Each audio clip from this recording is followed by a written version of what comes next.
Dobar dan. Manifestovali smo te. Baš smo te pomenjali. Znaš ko je to isto kad i ti? Ricky Martin. Stvarno? Nisi ga Šteta što videla. se nismo vozili zajedno. Šteta, a možda i jeste, a nisi ga prepoznao. A, moguće, eto, vidiš, nisam ni gledala. Čekaj, onda ćemo kratko, pošto Aj, tu. samo brzo, molim te, izgubili su nam kofere, čekali smo sat vremena, moram da idem. Bukvalno.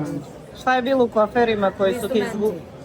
Izgubili smo mi Ja idemo na instrumente. svirku, da, ali dobro, snaći ćemo se. Snaći ćemo se. Čekaj da te pitamo, da li si videla Ricky Martin? Kažu da je evo upravo sad sleteo i... Nisam da vidim. Ček, da li bi ga prepoznao? Pa, sigurno da bih. Samo što ja to ne obraćam pažnje, pa onda ne gledam. Uglavnom, Si bila ovdje zaljubljena u stvarno- njega kao klijenta? Nisam, Nisi? nisam ja ta generacija.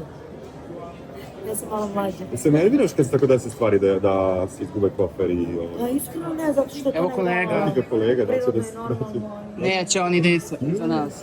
Tako da ne bi me čudilo. Jel se Adil ovako ne javlja nikada? Javio sam. Javlja se. Pa šta mu se danas desilo? Pa ne znam, to morate vi njega da pitate. Moram da idem, ljudi. Ljubim vas. Ćao, Ajde, ćao. Emili. Ćao, hvala.